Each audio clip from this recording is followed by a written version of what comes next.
Hey, what's up, everybody? I'm Craig Stokes. You are now tuned in to the show. Welcome back. This is the place where I interview amazing, talented people that you absolutely need to get to know. And today's episode is no exception. My guest today is, you know what? I'm going to let him introduce himself because he is just that talented. Without further ado, please welcome to the show my new friend, Reed Shannon. Please introduce yourself for all the people watching who have not yet had the privilege of seeing you sing or dance or just see how talented you really are. Okay, my name is Reed Lorenzo Shannon. I'm 16 years old. Something about me, I performed as Little Michael Jackson in Motown the Musical, the first national tour. And now I live in Los Angeles, California with my mom and my dad, and I'm living my dream. Living your dream. I told you, ladies and gentlemen, he can do it much better than I can. So you're in LA. Where are you from? I'm from Raleigh, North Carolina. Come on, man. You're from North Carolina? Yeah. I'm from Fayetteville, North Carolina. No way. I'm serious. Right now. Wow, man. So Carolina love. So you're 16 years old, man. I'm trying to think back to 16. And I remember trying to get my car, like you're trying to do, get my license. I was chasing girls. I'm sorry, Mom. I was chasing girls, and was working at KFC, man. You know that those 11 herbs and spices. So what are your friends thinking about what you do? The people that are in class with you right now. Well, since I'm out here in LA, I'm with a lot of people that hopefully I'll be at the top with. Ah, I got you. We're all basically doing the same grind. I see. I also try not to surround myself with people who don't quite understand what I'm working on or what I'm doing. Mm-hmm. So all of my friends, they're very supportive. They're just like, hey, do what you got to do. Do what you got to do. Go get those jobs. Right. And that's actually good advice that you're learning at such a young age. Most people surround themselves with people who cheer them on, but are not really doing what they want to do. And so they can sometimes bring them down, right? Because imagine if you're around a lot of people who just Reed thinks he's better than everybody. You know what I mean? Right. And they're just hating for no reason. Mm-hmm. So, man, that's awesome stuff, man. But look, before we get any further into this interview, I got a segment on my show that kind of spice things up. Are you ready to get into it? Let's do it. All right, so ladies and gentlemen, you know what time it is. It's time for the warm-up.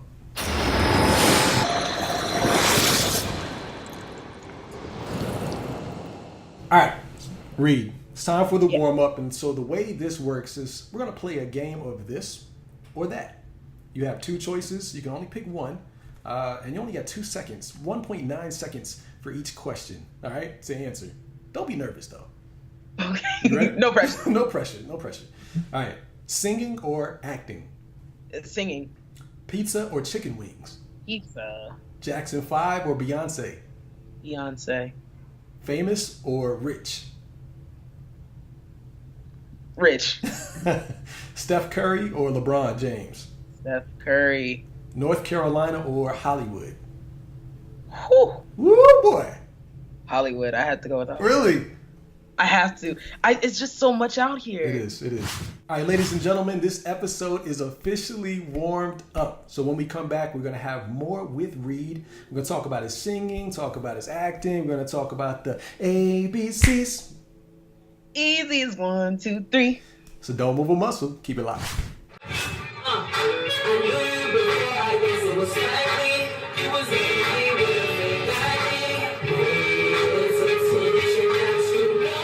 All right, we are back with my friend Reed Shannon. So Reed, you talked about being young Michael Jackson, and I'm thinking that's gotta be the best of not both worlds, but 3 worlds. You were dancing, singing, and acting. Acting all at one time. Is that a dream role for you?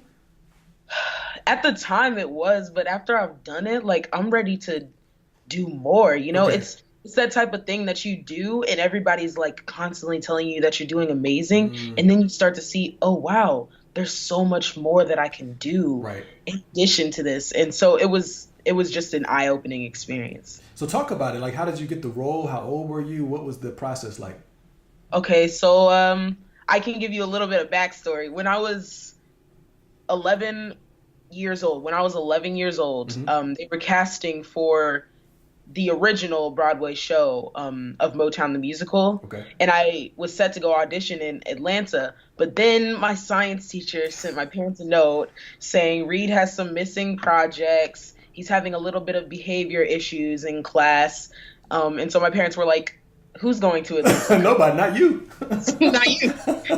And then 2013 came around, and they had auditions for the first national tour. Okay. And my parents, I was on honor roll. I was have doing better in school. Making your bed. Yeah, yes, making my bed, complimenting my parents every day. Every day, yes. And so they were like, okay, let's go to New York and see how this goes. Okay. So we went to New York. There were about 900 something people in line. Serious? Yeah, it was an open call. Wow. Only open call audition I've ever went on. Yeah. And I auditioned and I sang Who's Loving You in the first part. And then the second part, I stood in a secondary line with all of the little Michaels that were auditioning that day who made it past the first round. I see. And so I went in, and the guy who was standing right behind me is one of my best friends, Leon, who actually got to play the role as well. Really? We both got the job. Oh. But he stood behind me, and I went in, and they had a piano, and I sang and danced, just did a couple of spin moves, you know, like. Yeah. And then, like 6 weeks later, they called us back to New York to do this Michael Jackson boot camp. And that's where I saw Leon again. Okay. And we sang and danced for like 17 people, including Mr. Gordy and his. You were how old again? I was 13 at this time. At the time. Wow, that's pressure, man. Yeah. Yeah. I mean, to sing in front of Mr. Gordy, I would have been fine if I didn't even get the job. Just that privilege, right? That honor. Yeah. Being in the same room as him is just something else. The next day after the boot camp, they told me that they wanted me, and the rest is history. I mean, I went on tour, met a lot of cool people, made a lot of connections with the people that were there, and met my best friend and lived with him for like a year and a half. How cool is that, man? How cool is that? And how many shows did you do in total? I think I did like, how many were there? We did 16 months. Oh, wow. Okay. 22 cities. So in that amount, I think there were about 500. 500 and so shows? I did, so like 250 maybe. Come on, man. And you're singing. How does that affect your voice after all that time? Well, at first I wasn't really used to singing that much, so I got sick a couple of times. Okay. But then my voice started to build the stamina to be able to do it like basically every night, because I had to warm up just in case something happened to the other person that was going on.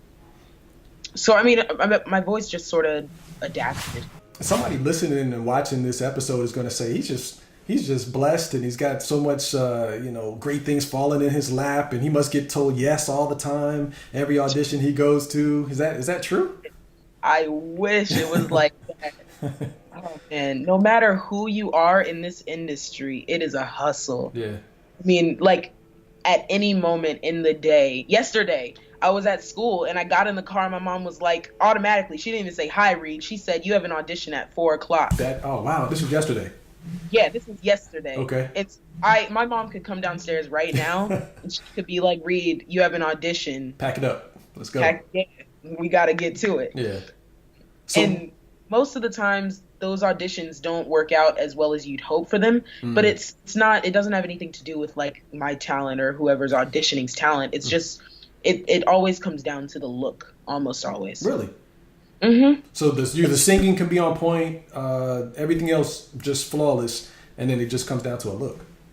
Mm-hmm. Especially in like kids TV, because you don't want to look too old, you don't want to act too old, or you don't want to look too young for something. And so it's a struggle, but there are roles. It's not like I get no's on no's on no's. Like there are times where I do get a yes, and I get to go on set and have so much fun and to do the thing that I love. All right. And you've been on Nickelodeon, is that correct?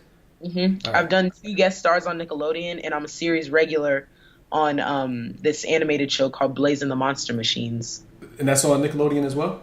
Mm-hmm. All right, we got to check that out. I got a little girl, so we'll make sure Yeah. she tunes in to support you on that. How do you push through when you do hear a no? You just sort of have to know that every no is getting closer to a yes. Okay. And I know that's cliche, but it's so true, because when you go in front of a casting director and if you give your best audition, they remember that. Okay. And so you'll always be in the back of their mind. So whenever a role that they do see that you fit for comes up, like, hey, I know the kid for this role. Right. And also just like it's having positive people around you. It's not. It's bad if you have people saying, oh, well, you didn't get this audition either. It's good. Hey, maybe you should hang it up and you should just try something different and go to McDonald's and work at KFC with Craig. Yeah. It's better when you have people around you that are just like, hey, you did the best that you could do. On to the next one. So speaking of acting, you're in a new film right now, working on a new film called Canal Street. Congrats on that, everybody. Give it up. I'm the only one in this room, but we're going to act like there's a big crowd behind me. There it is. Thank you, man. Thank you. Sound effects. So who's in the film with you, and what's that experience been like? Okay, well, I mean, it's like a star-studded cast. Michael T. Williamson, Bashir Gray from Empire. Wow, there's so many names running through my mind. I'm trying to like focus on one. Is Mekhi Phifer in there? Mekhi Phifer's in. And then there's a lot of really cool people, a lot of newer people. Wani Feliz, who was in The Purge. Katie Ching, who was in The Bling Ring. And then there's me. It was my first film. Reed Shannon, the man. Trying to be humble. It was such a cool experience because, like I said, it was my first movie. And, like, the first scene that I shot, I got to shoot with Mekhi Phifer. Like, that's legendary in itself. Even if I never do anything for the rest of my life. You're good. My first movie scene was filmed with Mekhi Phifer. I learned so much while I was there, and I'm just ready to see it and see the work that I put in pay off. And it's so exciting. I can only imagine. And you know what's the difference between theater where you get the applause right away and a film that you got to wait several months before you get a chance to see what people think. So what are you going to do in the meantime? What other projects are you working on? I'm always on that audition grind, so we never know what happens with that. I'm gonna finish high school. That's a good priority to have, I think. To get through. So yeah, I'm gonna live my life, try and get through. Hope somebody recognizes little old me. Everything I've seen about you or read about you or watched, you just come across like just a cool, relaxed guy. So it made me curious what or who keeps you grounded and so down to earth. I have my 4 best friends, and then there might be a special somebody. But whoa, wait a minute. Talk about exclusive right now. Okay. who Reed, do you have a girlfriend, man? Not my girlfriend just yet. We're working on it. How are you gonna work on that? What are you gonna do? Give guys right now your age some tips on how they should make that person be a friend and go into a girlfriend. Okay. First of all, the first thing I'm gonna say is that the friend zone is never a real thing. The friend zone is fake. Is it? Okay. They're fake. And if a girl says that she's just your friend, all you have to do is just get to know her and be yourself around her. And eventually she'll realize what she's missing out on. And you guys are to be together. And you're supposed to get married and have lots of babies. Hashtag bae. That's what's up. When did you know that you could really sing? And I don't mean like humming in the shower like most people do. But like, you know what? I'm ready to stand on stage in front of a crowd of strangers and sing the national anthem. When did that happen? I think I knew that I could perform sing. Okay. When I booked Motown. Because that my talent goes beyond just singing in the church. That's true. Right. Because I always was okay with singing in the church. My mom tells this story of when I was like 2 or 3 years old. I really wanted to sing in the choir, and she's like, "No, stop, sit down, because I could not sit still when I was younger. You're just moving around. The old church lady, oh, look at that baby. Yeah, and she was like, "Let that baby sing." Yeah. He's so precious. Hold up there, baby. Ain't nobody thing. Yeah. So ever since then, I've just always been the performer. So nobody's shocked by it now. When they see Reed spinning and dancing and sing, they're not shocked. At school, my classmates are over me singing. Like, please stop. The other day in Spanish, I wasn't even aware that I was singing, and my teacher said to me in Spanish, she was like, "Stop singing." Like, shh. Yeah, silento. Silento. Please stop. Hey, please stop. Hey, yeah. Man. Oh, man. It just made me think, man, this music today has changed a lot, right? You talk about singing Motown, the Jackson 5. I've heard you sing Beyonce. You do. I mean, you have a style all your own. But this whole mumble rap, this trap rap, this Lil Uzi and Yo Ma and call it trap because like trap in the like early 2000s was like it was a lot different than it is now. I mean, it's different, man. Like you got Designer who not only sounds like I can't understand you when you're singing, but maybe I have a hard time understanding you regularly. Yeah. So what do you think that style of music is a good influence or a bad influence on your generation of listeners? I think that it's not the best influence. I don't think it's the best route that we need to take because of all of the things that are happening in our world right now. I don't think that it's the perfect music to be accompanying us, but I definitely don't think that it will put a halt on music. Okay. I think there are artists like me and like my friends who are trying to raise our music and trying to make it better so that we can cast a shadow on that. Yeah. Over trap music or over music that isn't helpful. What would you say would be the perfect soundtrack? Is there a song out right now that would be a perfect soundtrack to this day and age and the things we're going through and experiencing in the world? Anything by Chance the Rapper. The whole Damn album by Kendrick Lamar. True. Indeed. That and For Your Eyes Only by J. Cole. See, Cole. I was waiting for you to say Cole, man. Come on. Yeah. Those combined because there's so much behind the lyrics. Like when I listen to music, the first thing I do is hear the music, and that's what gets me hooked. Yeah. If I don't get hooked on the music, I don't stick around. Right. But then when the lyrics kick in and you're actually talking about something, you hear that message. Yeah, you hear that, you feel it in your soul. Like that's real music to me. If I can't understand what you're saying, this is a game. It's a game.